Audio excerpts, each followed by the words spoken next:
Kind introduction. Today we are actually covering a subject, actually rosuvastatin stands in dyslipidemia. So actually we are going to cover dyslipidemia. A very common scenarios we have to deal day in and day out at every level of care. Is it primary, secondary or tertiary? We have to manage dyslipidemia. A number of times we have seen that we are sometimes over treating low risk people and under treating high risk people in when it comes to dyslipidemia.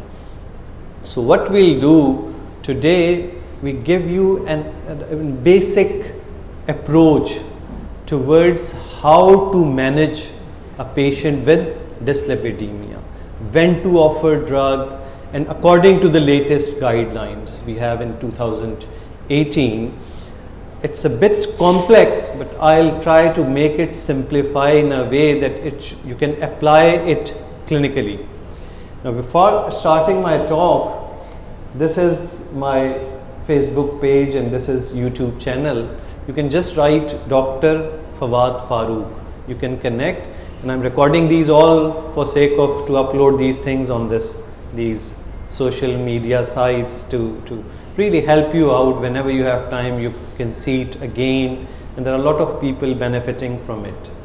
There is a bit of hassle taking all these things, and then now let's move on to the subject. Current perspective of rosuvastatin, where we can use, certainly for treating dyslipidemia you need a drug, and we nowadays commonly using rosuvastatin. Why is it so? We'll discuss in the presentation. Now before starting, I'll give you three scenarios. These three very common scenarios which you deal in your daily routine practices, and want you to answer yourself. अपने आप को जवाब दे दें कि इसके साथ आप क्या करते, and then we'll go through whole of the presentation and come again to these scenarios, and we'll found the right answer according to the latest updated guidelines what should be done with these patients. Here you have first patient, a 45 years male with no known comorbids, did his lipid profile by himself. ऐसा अक्सर होता है, घर में किसी को event हुआ, कुछ हुआ, खुद ही लिपिड प्रोफाइल करा गए और आपके सामने आ गए कि ये मेरा कोलेस्ट्रॉल 215 आ रहा है, LDL 135 है, ट्राइग्लिसराइड 200 है और HDL 42 है. ये अपने जहन में रख लें, अपने आप को जवाब दें कि आप इस मरीज़ के साथ क्या करते. सेकेंड पेशेंट, सेम वैल्यूज़ हैं और आप देखेंगे कि वैल्यूज़ सेम ही होंगी, मरीज़ बदल जाता है तो स्ट्रेटजीज़ किस तरह बदल जाती हैं. Same values, but now the patient is 60 years smoker who's diabetic and hypertensive, and he's male, and his lipid profile is showing same findings, 215, 135, 200, 42. And this is the third scenario. 44 years diabetic male had extensive anterior wall MI 2 months back, and his lipid profile is also the same. Now I want you to answer yourself these three different set of patient, what you will do. और जब कहने का मतलब है क्या करना है, तो पहला सवाल दवाई देनी है या नहीं देनी है, देनी है तो कौन सी और किस डोज में और कब तक, और टारगेट क्या होना चाहिए. और फिर टारगेट अचीव के बाद दवाई रुकती नहीं है, टारगेट अचीव के बाद जो टारगेट अचीव किया है वो दवाई ताहयात चलनी है. अब हम इन तीनों क्लिनिकल प्रॉब्लम्स के जवाब अपनी प्रेजेंटेशन में ढूंढते हैं, और क्या हम इस काबिल होते हैं कि ये जवाब दे सकें या ना दे सकें. Let's come to with a slide background कि प्रीवियस जो गाइडलाइन थी 2013 में ATP4 के नाम से, इसके जो सेलिएंट फीचर थे कि स्टैटिन थेरेपी ही थी. स्टैटिन थेरेपी के अलावा कोई और दवाई एडवोकेट नहीं की गई थी इस गाइडलाइन में. Intensity of statin therapy was based on patient risk. जैसे मैंने आपको मुख्तलिफ किस्म के मरीज़ दिखाए, उन्हीं की बुनियाद पे डिफरेंट स्टैटिन की इंटेंसिटी ट्रीट की जाती थी. LDL के वैल्यूज़ की कोई जगह नहीं थी इस उसमें 50% LDL reduction for high risk और 30% फॉर इंटरमीडिएट रिस्क। ये इसका क्रक्स था इस गाइडलाइन का। No LDL goals, no guidance for non statin therapies जो आजकल नई आई हैं, एज़ेटामाइब और PCSK9। और हम देखेंगे कि इस लेटेस्ट गाइडलाइन में इन दोनों की जगह कहां बन रही है अपार्ट फ्रॉम स्टैटिन। अब 2018 में क्या नई चीजें आई है? Statin plus non statin addressed कहां देनी है? इंट्रोडक्शन टू LDL थ्रेशोल्ड्स, थोड़ा बहुत LDL थ्रेशोल्ड्स की बात है इसमें। Issue particular risk enhancing factor, एक नई चीज आई है कि ऐसा ग्रुप जिसमें आप थोड़ा सा कंफ्यूज हैं कि ये लो रिस्क है या हाई रिस्क है, तो उसमें कुछ एडिशनल रिस्क फैक्टर ऐड हुए हैं, वो आप देख के फैसला कर सकते हैं कि इस पेशेंट को स्टैटिन दी जाए या ना दी जाए। फिर कुछ वुमेन्स के मुतालिक है, उसको मैं नहीं टच करूंगा, मैं ऊपर से मेन खाके को टच करूंगा। स्पेशल वैल्यू असेसमेंट मैंडेट, इनको हम छोड़ देते हैं। अच्छा, अब देखें, जब हम डिवाइड करते हैं पेशेंट्स को in terms of preventing future event और डिजीज़ रिस्क, हम दो हिस्सों में तकसीम करते हैं, प्राइमरी प्रिवेंशन और सेकेंडरी प्रिवेंशन। प्राइमरी प्रिवेंशन वो मरीज़ हैं जिनको आज तक कभी कोई इवेंट नहीं हुआ है, इनके लिए क्या कैटेगरीज ऑफ पेशेंट है और उसमें कैसे डिसीजन किया जाएगा। और सेकेंडरी प्रिवेंशन वो पेशेंट है जिनको ऑलरेडी इवेंट हो चुका है। प्राइमरी प्रिवेंशन में जो डिफरेंट ग्रुप्स बनते हैं पेशेंट्स के, वो इस तरीके से हैं, वो भी आप देखेंगे आगे। एक बड़ा ही बिजी एल्गोरिदम आने वाला है, तो उस एल्गोरिदम पे जाने से पहले मैं चाहता हूं कि आप ये डिफरेंट सेट ऑफ पेशेंट्स को समझ लें। एक वो मरीज है जिसको कुछ नहीं है लेकिन उसका LDL 190 से ज्यादा है। LDL 190 का मतलब ये तकरीबन फेमिलियल डिस्लिपिडीमिया वाली कैटेगरी होती है, ये कोलेस्ट्रॉल की बात नहीं हो रही है, LDL 190 से ज्यादा। एक ये ग्रुप हो गया। एक ग्रुप है जिसको डायबिटीज है, 40 to 75 ईयर्स ऑफ एज, लेकिन डायबिटिक है। ये अभी तक कोई कार्डियक इवेंट नहीं हुआ है लेकिन डायबिटिक है। एक बच्चों का वो ग्रुप जो 0 से 19 साल का है, इसके मुतालिक पिछली गाइडलाइंस ने कोई बात नहीं की थी, 40 से शुरू हुआ था मसला। फिर एडल्ट 20 to 39 ईयर्स, इररिस्पेक्टिव को उसको डायबिटिक है या नहीं है, ये एक ग्रुप है। फिर एडल्ट जो हम 40 to 75 रखते हैं, अभी जो ऊपर वाली बात हुई थी तो वो 40 to 75 वो था जो डायबिटिक है। अब वो वाला एडल्ट आ रहा है जो 40 to 75 है, डायबिटिक नहीं है, कोई कार्डियक इवेंट नहीं हुआ है, लेकिन उसका LDL 70 से ज्यादा है। इस पेशेंट को आप फर्दर डिवाइड करते हैं 3 ग्रुप्स में according to the risk status. Risk status कैसे निकाला जाता है? एक ACCA-HA का कैलकुलेटर है जिसमें आप डिफरेंट वैल्यूज पुट करते हैं, वो कैलकुलेटर आपको बता देता है आपके इस मरीज का रिस्क कितना है। तो अब आप देखें, आप रिस्क किस में निकाल रहे हैं? ऐसा प्राइमरी प्रिवेंशन का पेशेंट जिसको डायबिटीज नहीं है, जिसका LDL 190 से ज्यादा नहीं है, उसमें आप रिस्क कैलकुलेशन करते हैं। वरना जो डायबिटिक हो गया वो ऑलरेडी कैंडिडेट बन जाता है। कुछ गाइडलाइंस आज भी कहती हैं कि डायबिटिक में भी आप 2 कैटेगरी कर सकते हैं, लो रिस्क और हाई रिस्क, और उसके मुताबिक इंटरमीडिएट या हाई इंटेंसिटी।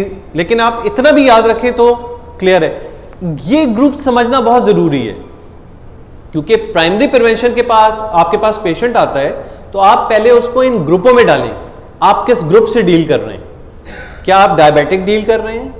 क्या आप 40 to 75 years without diabetes deal कर रहे हैं?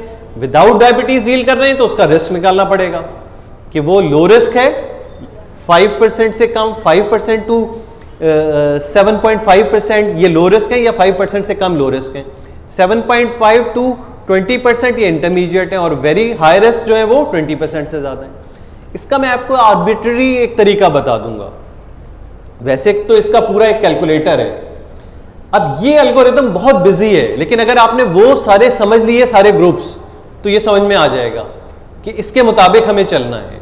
इसमें क्या क्या चीज़ें हैं कि सबसे पहले आप अपने प्राइमरी प्रिवेंशन के पेशेंट को डिवाइड करते हैं, कौन सा ग्रुप है जिसमें डायबिटीज़ नहीं है। 0 to 19 प्रोमोट लाइफस्टाइल चेंजेस, और इसको ट्रीट कब करना है, जब इसका 190 से ज्यादा हो।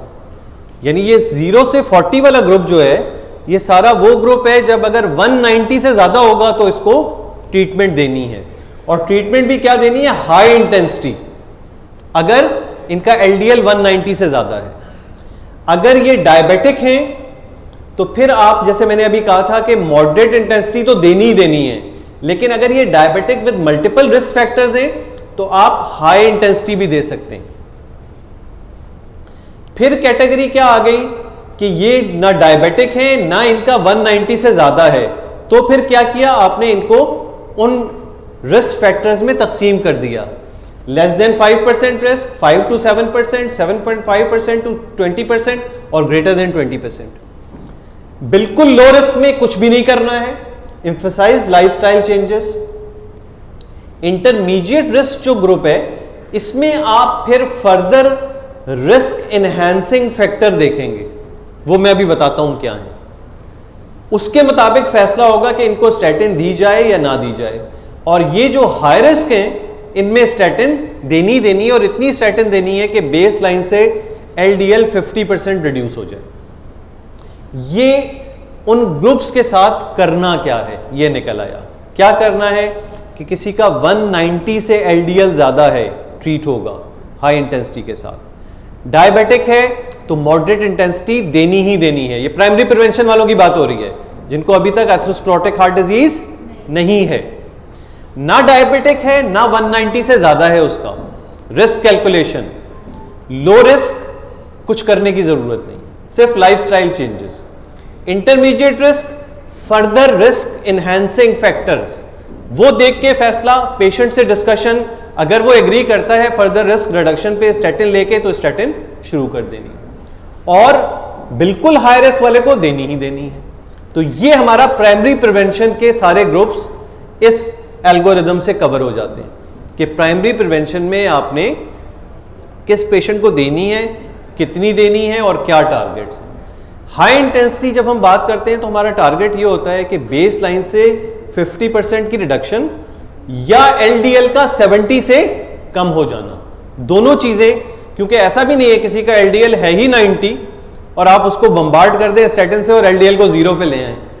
टारगेट ये है कि 70 से कम, 50 तक टॉलरेबल है। 50 से कम में डिबेट्स हैं कि 50 से भी कम किया जाए या ना किया जाए। कुछ अथॉरिटीज कहती हैं नहीं 35 तक भी जा सकते हैं, लेकिन मैं समझता हूं कि 50 वो लिमिट आ जाती है कि अब आप यहां पे कॉशियस हो जाएं। अगर 50 से बहुत रिड्यूस हो गया है तो थोड़ी सी डोज कम कर दी कि 50 to 70 आपका टारगेट रहे एक एलडीएल का, जिसमें आप स्टैटिन दे रहे हैं। ठीक, तो ये मेरे ख्याल है प्राइमरी प्रिवेंशन वाला पार्ट हमने तकरीबन इसमें कवर कर लिया है। इसको मैं आपके लिए थोड़ा सा डिस्क्राइब कर देता हूं। ये रिस्क एनहांसिंग फैक्टर क्या चीजें हैं जिनको आपने उस सूरत में देखना है जब आपका कन्वेंशनल रिस्क असेसमेंट से मरीज इंटरमीडिएट रिस्क बन रहा है। ठीक है, ये वो रिस्क कैलकुलेटर है। ये देखें, ये आप कहीं भी साइट पे जाएंगे, लिख देंगे ACCHA रिस्क कैलकुलेटर, आपके सामने ये आ जाएगा। इसमें आपने वो वैल्यूज पुट करनी है, मेल है, फीमेल है, एज कितनी है, रेस क्या है, टोटल कोलेस्ट्रॉल कितना है, HDL कितना है, सिस्टोलिक ब्लड प्रेशर कितना है, डायबिटीज है, स्मोकिंग है, ये आपको रिस्क कैलकुलेट करके देगा। यानी इसमें जो आपके पास वेरिएबल है वो ये हैं, और इन वेरिएबल्स को फिर आपने पुट करना है। अब इसका मैं आपको सिंपल बता दूं कि रिस्क फैक्टर 1 या 1 से कम होता है तो ये अमूमन 7.5% से कम बनता है। 3 अमूमन 7.5 से ही ऊपर होता है, और मल्टीपल 3 से भी ज्यादा हो गए तो वो हो सकता है 15 to 20 तक पहुंच जाता है। तो आप एक बगैर कैलकुलेशन के इस अंदाज से भी आइडिया कर सकते हैं प्राइमरी प्रिवेंशन में, जब आप उसको कैटेगराइज कर रहे हैं कि ये लेस देन 7% है, 7.5 to 20% है, या 20% से ज्यादा है। तो इस तरीके से भी उसको एक उसका एक इनडायरेक्ट जुगाड़ कहने से वो है। These are risk enhancing factor, जो कुछ नई इंडक्शन हुई हैं पूरी गाइडलाइन में, कि ये वो चीजें हैं जब आपका पेशेंट इंटरमीडिएट रिस्क वाले ग्रुप में है तो आप ये चीजें देखते हैं कि उसकी फैमिली में प्रीमेच्योर एथेरोस्क्लेरोटिक डिजीज है या नहीं है, उसका एलडीएल भी मुस्तकिल बढ़ा हुआ रह रहा है, हालांकि वो था बिल्कुल लो और इंटरमीडिएट वाले रिस्क में, लेकिन एलडीएल 160 से भी ज्यादा आ रहा है।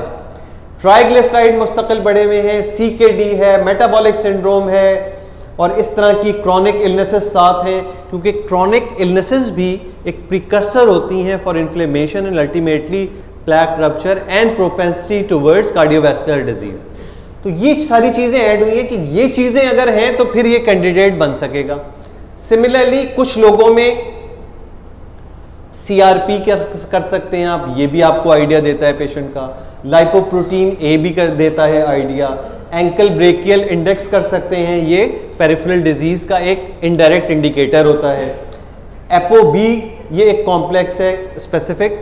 लेकिन आप ये देख लें कि ये तमाम चीज़ें कब हैं, जब आप किसी ऐसे पेशेंट में हैं जो रिस्क आप नहीं बना पा रहे। लोगों ने कुछ ने इसको फैशन बना दिया, हर पेशेंट में CRP हो रहा है। हर पेशेंट में CRP की जरूरत नहीं है, और CRP भी कोई ऐसा मार्कर नहीं है कोई डेफिनेटिव गाइड दे रहा है। ये गाइड कब है, जब आपका पेशेंट इंटरमीडिएट रिस्क है और आप फर्दर रिस्क एनहेंसिंग चाह रहे हैं, उस सूरत में आपको ये एडिशनल चीजें करनी है। एक पेशेंट जैसे ऑलरेडी डायबिटिक हो गया तो उसमें तो जरूरत ही नहीं है ये सब कुछ करने की। और मैं अक्सर देखता हूँ वो डायबिटिक में भी CRP भी हुआ है, एक पूरा सेट ऑफ टेस्ट, इतना दत्था होता है पूरा एक खास हॉस्पिटल का। हो सकता है फैमिली फिजिशियन उन्होंने फर्स्ट एनकाउंटर पे बिठाए हुए इसीलिए कि जब तक वो पूरा दत्था कंप्लीट नहीं होगा टेस्ट का, कोई डिसीजन होगा ही नहीं। तो ये भी सोचना है कि कौन सी चीज कब करनी है। ये कैल्शियम स्कोरिंग भी जो है, इसका बड़ा फैशन है आजकल, हर आदमी कह रहे हैं मेरी कैल्शियम स्कोरिंग कर दें। ये भी कब है, उन वालों में है जिनमें इंटरमीडिएट रिस्क है, तो आप कैल्शियम स्कोरिंग भी कर सकते हैं। ये आपको एक गाइड दे देगा कि बिल्कुल कम है तो रिस्क नहीं है। इंटरमीडिएट 1 to 99 फेवर्स के हाँ भाई इसमें कुछ ना कुछ प्लैक वाला एलिमेंट हो सकता है, तो स्टैटिन दी जा सकती है। यानी स्टैटिन स्ट्रेटजी के लिए आप रिस्क असेस कर रहे हैं, और किन लोगों को, जो ऑलरेडी आपकी इनिशियल कन्वेंशनल वर्कअप पे इंटरमीडिएट थे। अगर वो ऑलरेडी हाई रिस्क हैं तो ये सब कुछ करने की जरूरत नहीं है, डायरेक्ट स्टैटिन देनी ही देनी है। तो ये फिर फैशनेबल चीजें बन जाएंगी, इनका कोई इंपैक्ट मैनेजमेंट पे नहीं होगा। तो ये सारे risk enhancing factors are for those who are on your conventional assessment intermediate risk. ये बात क्लियर हो गई। तो ये रिस्क एनहांसिंग फैक्टर को भी हमने कवर कर दिया। ये सेकेंडरी प्रिवेंशन का है। पहली गाइडलाइंस में क्या था, सेकेंडरी प्रिवेंशन अथेरोस्क्लेरोटिक कार्डियोवैस्कुलर डिजीज सबके सब एक कहलाते थे। कोई भी हो, जिसको कॉरोनरी में है, पेरिफेरल में है, सेरिब्रल में है, कहीं पे भी है, वो एक ग्रुप था। अब इन्होंने सेकेंडरी प्रिवेंशन में थोड़ा सा ग्रुप चेंज किया है, not at high risk, very high risk. और वो कैटेगरी किस तरह है, अच्छा इसमें फिर साथ साथ ही ग्रुप के साथ इसमें ट्रीटमेंट स्ट्रेटजी भी मौजूद है। और इसी एल्गोरिदम में यह भी बता दिया है कि कहां PCSK9 और एजिटेमाइब की जगह है। तो ये वाला एल्गोरिदम पूरा सेकेंडरी प्रिवेंशन को कवर कर लेगा। प्राइमरी प्रिवेंशन हमने ऑलरेडी कवर कर ली है। फिर हम अपने उस पे आएंगे 3 सिनेरियोज जो हमने दिए थे कि उसको फिर इसके साथ हल करने की कोशिश करेंगे इस नॉलेज के साथ। इसमें देखें कि वो पेशेंट जिनको अथेरोस्क्लेरोटिक हार्ट डिजीज है उनमें लेस देन 75 जो हैं उनमें तो आपने हाई इंटेंसिटी ही देनी है। ठीक है, थोड़ा सा बस ये मुझे ऐसा लगता है बस कोशिश की गई है कि PCSK9 और एजिटेमाइब की जगह कैसे बनाएं, भाई ये बनाइए इसमें। बाकी ये तकरीबन वही है, हाई इंटेंसिटी थेरेपी हर एथेरोस्क्लेरोटिक कार्डियोवैस्कुलर डिजीज को देनी है। एज 75 से ज्यादा हो तो फिर आप ये देखेंगे टॉलरेट कर रहा है तो हाई इंटेंसिटी, नहीं तो इंटरमीडिएट इंटेंसिटी या 30% तक reduction of LDL। High intensity क्या है, 50% से ज्यादा, कि बेस लाइन LDL का 50% से ज्यादा रिड्यूस होना। और इंटरमीडिएट इंटेंसिटी या वो है 30 to 50%। तो 55 से कम में तो सब में हाई इंटेंसिटी होगी, और 75 से ज्यादा है तो इंटरमीडिएट। अब क्या है, जो वेरी हाई रिस्क हैं, वेरी हाई रिस्क में ये देखना है कि ऑप्टिमम स्टैटिन पर, ये बात समझ लें, ऑप्टिमम स्टैटिन टॉलरेबल डोजेजेस पे अगर उसका LDL 70 से नीचे नहीं आ रहा, then you have this liberty first to add ezetimibe. Ezetimibe से भी नहीं आ रहा तो फिर PCSK9। ये जो डॉटेड है यहां पे ऐसा है कि हाँ भाई ऐसा कर सकते हैं कि डायरेक्ट स्टैटिन के बाद PCSK9 दे सकते हैं, लेकिन दिस इज 2A। तो ये इन दोनों दवाइयों की जगह कब है? जब मैक्सिमम टॉलरेटेड स्टैटिन डोज देने के बावजूद LDL 70 से वेरी हाई रिस्क पेशेंट्स में नहीं आ रहा तो आपको ये दवा देनी है। अब वो अक्सर कॉम्बिनेशन लेके आपके पास आ जाते हैं और कहते हैं ये लिखें। ये ऐसे नहीं लिख सकते। जब तक कि आपने मैक्सिमम टॉलरेटेड स्टैटिन दे दी, उसके बावजूद टारगेट अचीव नहीं हुआ तो देनी है एजेटामाइब। ये नहीं है कि लो डोज स्टैटिन और थोड़ा सा कॉम्बिनेशन उसका करके आपने दे दिया, तो आपने मरीज को डिप्राइव किया स्टैटिन की हाई डोज से। क्योंकि स्टैटिन के LDL रिडक्शन के अलावा क्या क्या बेनिफिट हैं? प्लियोट्रोफिक बेनिफिट है। तो आपने वो तो पेशेंट से निकाल लिए ना, स्टैटिन की डोज कम करके एजेटामाइब से टारगेट हासिल करके। तो एजेटामाइब कब ऐड करनी है? जब स्टैटिन आप मैक्सिमम डोजेस तक चले जाएं। तो ये आपके सेकेंडरी प्रिवेंशन को कवर कर लेता है। ये हाई रिस्क की डेफिनेशन है कि major atherosclerotic cardiovascular event, recent ACS, history of MI other than ACS, history of ischemic stroke, symptomatic peripheral arterial disease। यानी इन्होंने एथेरोस्क्लेरोटिक डिजीज वाले पेशेंट को भी इस तरह डिवाइड कर दिया कि कौन सा ऑनगोइंग बर्निंग सिम्टम के साथ है और कौन सा स्टेबल स्टेट में है। और हाई रिस्क वालों को, वेरी हाई रिस्क वालों को यह कहा है कि उनका हर हाल में 70 से नीचे LDL आना चाहिए, और स्टैटिन से आप नहीं ला पा रहे तो उसमें PCSK9 और एजेटामाइब ऐड करें। ये है बस पूरी कहानी। अब इस पूरी कहानी के बाद थोड़ा सा हम स्टैटिन और रुजुवा की तरफ आ जाते हैं कि हम क्यों यूज़ कर रहे हैं ज़्यादातर स्टैटिन और रुजुवा। ये आपके पास सारी एंटीलिपिड ड्रग्स हैं, statin, niacin, fibrate, bile acid, cholesterol absorption inhibitor which is ezetimibe. अब इसमें डिफरेंट है। स्टैटिन मेनली अफेक्ट कर रही है LDL को, बाकी ये जो फिब्रेट्स हैं this for triglyceride, niacin HDL बढ़ाती है, बाइल एसिड भी ज़्यादा इफेक्ट उस पे है, ट्राइग्लिसराइड पे इतना यूज़ नहीं होती हैं, साइड इफ़ेक्ट्स बहुत ज़्यादा हैं। स्टैटिन ज़्यादातर टॉलरेबल है। अभी कुछ नई स्टडीज़ में एजेटामाइब और PCSK9 भी इंट्रोड्यूस हो गई है एज ए डिस्लिपिडीमिया ट्रीटमेंट, और ये इसमें इसके 3-4 आपकी स्टडीज़ हैं जिसकी बुनियाद पे इसको मैं नहीं टच करता। ये हम पहले ही डिस्कस कर चुके हैं कि इनकी जगह क्या बनती है, एजेटामाइब की और PCSK9 की। ये डिफरेंट ड्रग्स की यानी कैपेसिटी है to affect different component of your lipid profile. जैसे स्टैटिन का आप देखें तो LDL को रिडक्शन इसकी 20 to 60% स्टैटिन LDL को रिड्यूस कर सकती है बेसलाइन से at different dosages and different drugs. जबकि आप यही देखेंगे फिब्रेट जो है ये कितना कर रही है, 15% टोटल कोलेस्ट्रॉल, और LDL पे ना होने के बराबर इसका इफेक्ट है, लेकिन इसका TGs पे इफेक्ट कितना है, 20 to 50%। और यही दो हम कॉमनली यूज करते हैं, एक ट्राइग्लिसराइड के लिए और एक LDL के लिए। स्टैटिन्स की हम हिस्ट्री देखें तो हमारे पास लोवास्टैटिन से शुरू हुई और उसके बाद फिर इवन पिटावास्टैटिन या पिटावास्टैटिन, तो वो भी है। अब इसमें ये मैकेनिज्म आपको सबको पता है इसलिए मैं इस पे नहीं जाता। ये बात हो गई कि स्टैटिन प्रीडोमिनेंटली LDL रिड्यूस करते हैं, लेकिन साथ साथ HDL को भी थोड़ा बहुत बढ़ाते हैं।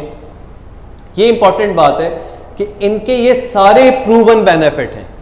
ये जो अक्सर खबरें उठती रहती है ना कि आ गया कि स्टैटिन बेकार है, ये ऐसे ही रेड हेरिंग्स, यानी रिट्रोस्पेक्टिव में कुछ खास ग्रुप ऑफ पेशेंट्स में, और वो भी कौन से थे, ओल्ड एज ग्रुप जो सारे मेटा एनालिसिस में निकाले गए, तो उसमें स्टैटिन ने कोई इतना ज़्यादा बेनिफिट नहीं दिया, क्योंकि जो कुछ एथेरोस्क्लेरोसिस ने करना था वो ऑलरेडी कर दिया है। अब स्टैटिन क्या बेनिफिट देगी? 65 साल के आदमी में जब पूरा बेड एथेरोस्क्लेरोसिस से भरा पड़ा है, अब स्टैटिन बेचारी क्या कर लेगी? अब तो दौर है स्टेंटिंग का और कैबेज का, वो करेगा।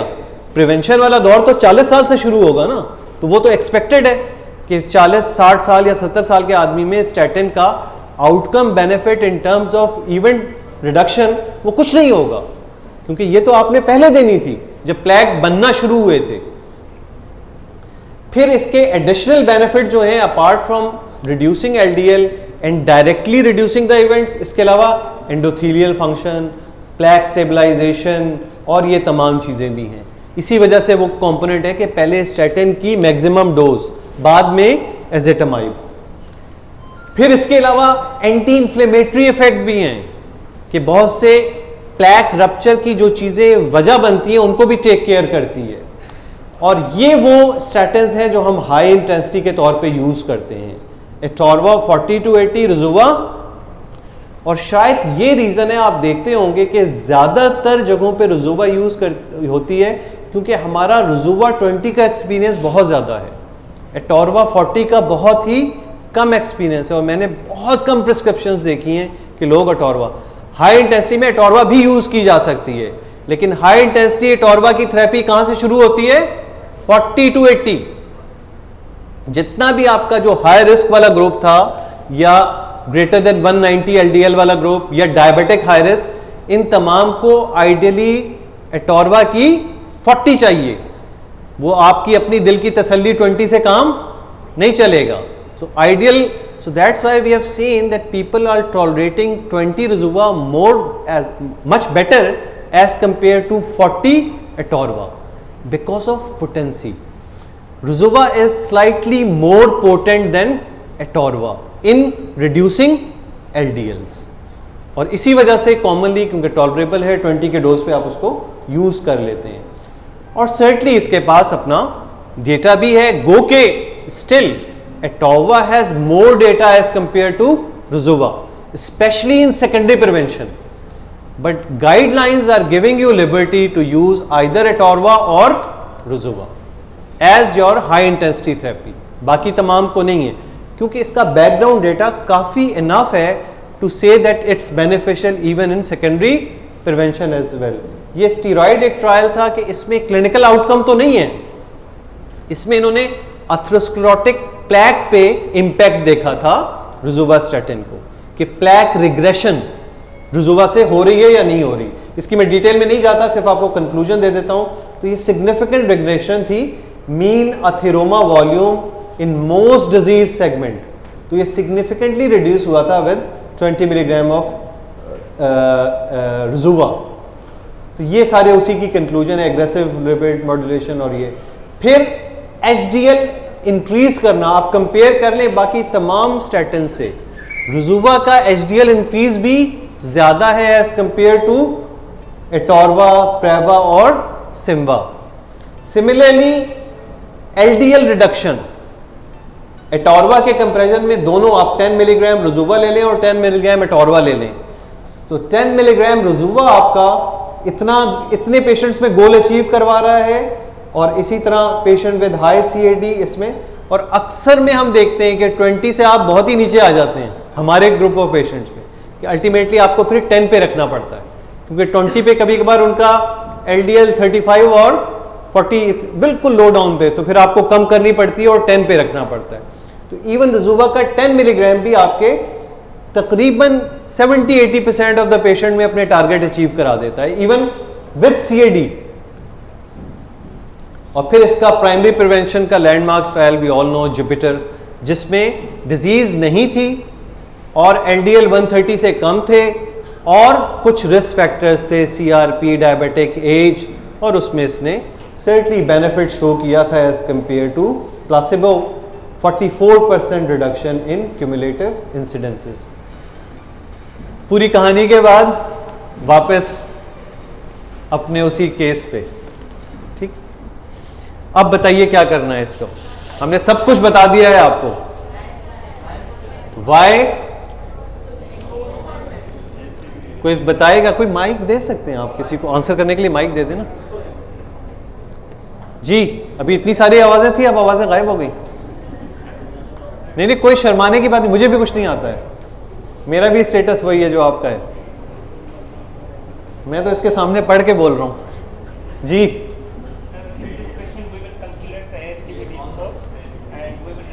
लेकिन आपको आर्बिट्ररी अगर आप देखें तो स्कोर क्या रखता है, अगर आप वैसे देखें तो इस पेशेंट का 45 एज को इतनी ज्यादा नहीं है, मेल सिर्फ मेल एक है, बाकी कोई भी रिस्क फैक्टर तो आपके ख्याल में क्या होगा रफली स्कोर? 5% या 7.5% से तो कम ही लग रहा है इसमें, इज़न्ट इट? चलिए अगर हमने मान लिया, क्योंकि आप अमूमन क्लिनिक पे बैठ के कैलकुलेटर में डाल नहीं सकते ना, इसी तरह जज करेंगे कि भाई ये रिस्क इसका कहां बन रहा होगा। तो रिस्क इसका बन रहा है 7.5% से, लेकिन ये अच्छी बात है कि इन्होंने ये कहा कि इसका रिस्क कैलकुलेट करेंगे। आप देखते हैं कितने हम लोगों को लो रिस्क को कोलेस्ट्रॉल 215, 220, 225 स्टैटिन शुरू होती है कि नहीं होती है? प्राइमरी केयर में अक्सर लोग स्टैटिन शुरू कर देते हैं। नहीं भाई, आपने रिस्क कैलकुलेट करना है। रिस्क आप देखें, ये देखें, इस लिहाज से ये यहां पर आ रहा है, मैं बताता हूं आपको। ये वाला ग्रुप है, ये 40 to 75 ईयर्स, ना डायबिटिक है, ना इसका एलडीएल 190 से ज्यादा है।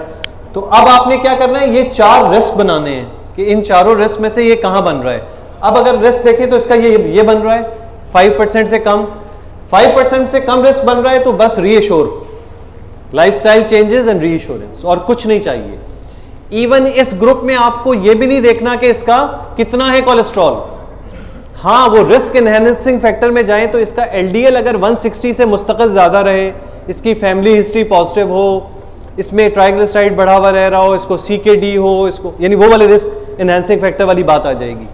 वो अगर है तो फिर सोचा जा सकता है स्टैटिन का, वरना इस ग्रुप में किसी भी कोलेस्ट्रॉल लेवल पे कोई स्टैटिन की जरूरत नहीं है। अगला, अब देखें, पेशेंट बदलेंगे, कोलेस्ट्रॉल लेवल वही रहेंगे। 60 years, smoker, diabetic and hypertensive mail.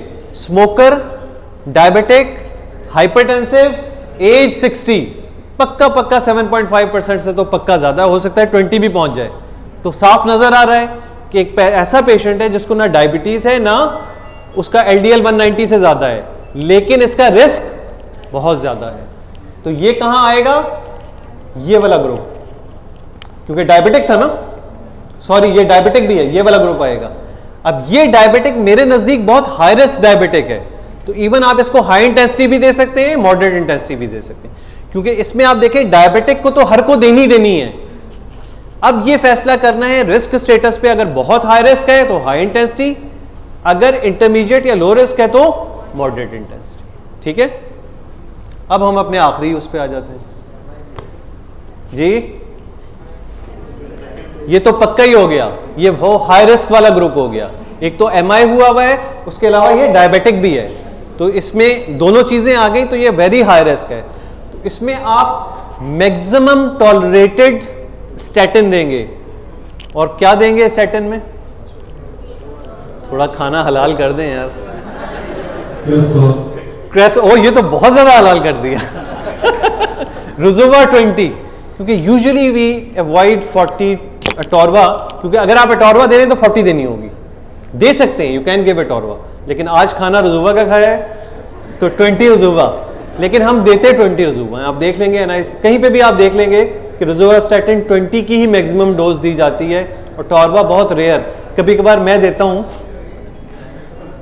अच्छा, ये तो, और फिर इसमें वो वाला भी ग्रुप है ये कि इसमें PCSK9 और एजिटामाइब भी ऐड की जा सकती है अगर आप इसका 70 मिलीग्राम LDL अचीव नहीं कर रहे। ठीक है, तो ये यही वाला ग्रुप था। अब तमाम चीज़ों को मैं ख्याल समराइज करने की ज़रूरत नहीं है, सब कुछ हमने समराइज कर दिया है। इसको हम यहाँ पे बस एंड करते हैं, और शुक्रिया बहुत बहुत आपका।